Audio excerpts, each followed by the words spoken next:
अब हम देखेंगे मोनोपोली मार्केट के बारे में। तो मोनोपोली मार्केट क्या है, जिसमें सिंगल सेलर होते हैं।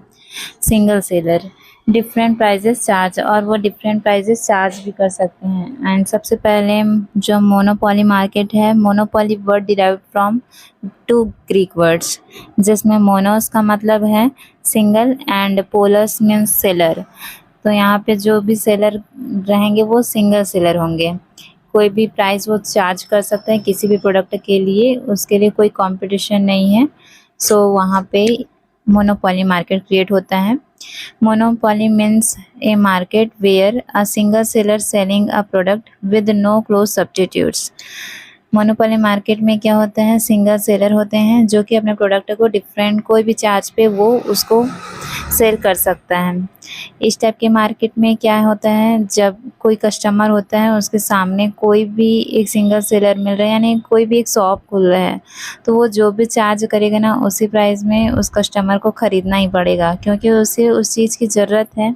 चाहे वो खाने की चीज़ हो या चाहे कोई भी टाइप का प्रोडक्ट हो, वो जब वो परचेज़ करने जाता है तो उसके आसपास केवल सिंगल सेलर वाले शॉप मिल जाता है, जिस वजह से उसे उसी प्राइस पे जितने प्राइस किया जा रहा है उस प्राइस पर उसे खरीदना पड़ता है।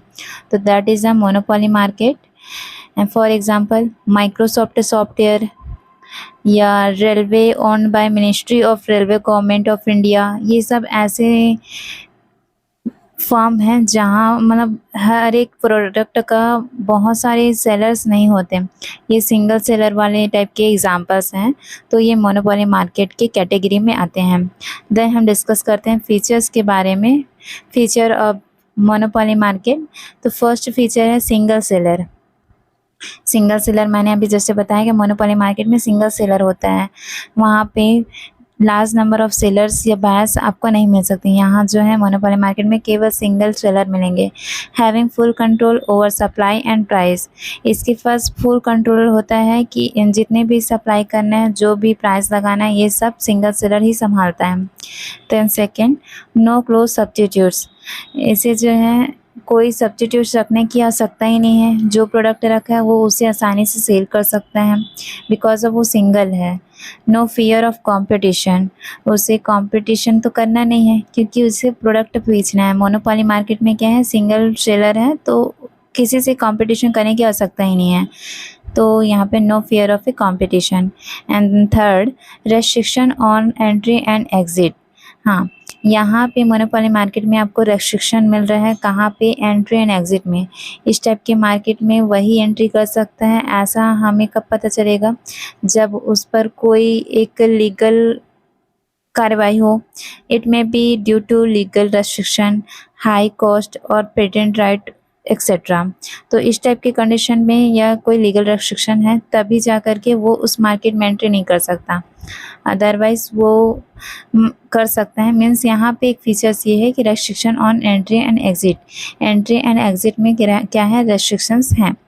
Then fourth, price discrimination.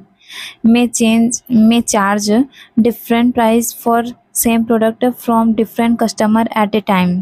Price discrimination हमने पिछले वीडियो में देख ही रखा है। अब प्राइस डिस्क्रिमिनेशन क्या है, जैसे कि आप सिंगल सेलर है, आप परचेज़र कोई भी आ सकता है, तो वो जो है प्रोडक्ट के लिए डिफरेंट डिफरेंट चार्ज लगा सकते हैं डिफरेंट कस्टमर से। तो ये प्राइस डिस्क्रिमिनेशन हो गया। And fifth point, price maker. Price maker जो सेलर है ना, वो खुद फिक्स कर सकते हैं अपना खुद का प्राइस। जो भी उस प्रोडक्ट के लिए उसे प्राइस चार्ज करना है वो कर सकता है, क्योंकि इसके लिए कोई कंपटीशन नहीं है और वो एक सेलर जो है वो एक सिंगल है, इस वजह से प्राइस मेकर खुद ही है वो। Under monopoly, price can be controlled by firm but not the demand.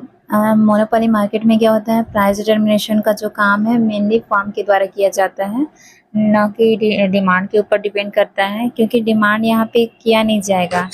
इसमें बहुत लिमिटेड फर्म होते हैं, जिसकी वजह से प्राइस भी उसी के द्वारा डिसाइड किया जाता है। For high revenue they have to reduce price and increase output. वो अपने रेवेन्यू को इंक्रीज करने के लिए क्या करते हैं, प्राइस को रिड्यूस कर देते हैं, आउटपुट को इंक्रीज कर देते हैं। इससे भी वो हाई रेवेन्यू प्राप्त कर पाते हैं। In this case the demand curve will be downward sloping. इस ग्राफ में आप देख पाएंगे कि जो हमारा डिमांड कर्व है वो डाउनवर्ड की ओर मूव करते हुए नज़र आ रहा है। क्योंकि हाई रिवेन्यू करना है तो हमें क्या करना पड़ेगा, प्राइस को रिड्यूस करना पड़ेगा, तभी आउटपुट इंक्रीज होगा और हम अर्न कर पाएंगे हाई रिवेन्यू।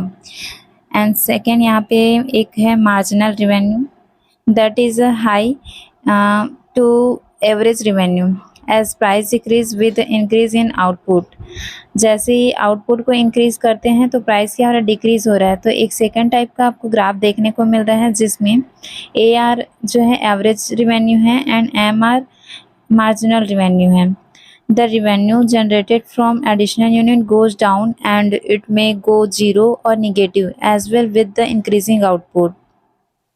इसमें क्या है, मार्जिनल रिवेन्यू एवरेज रिवेन्यू से तो लेस देन है ही, बट वो नेगेटिव वे में भी चला जाता है, कभी कभी ज़ीरो रहता है, नेगेटिव भी चला जाता है।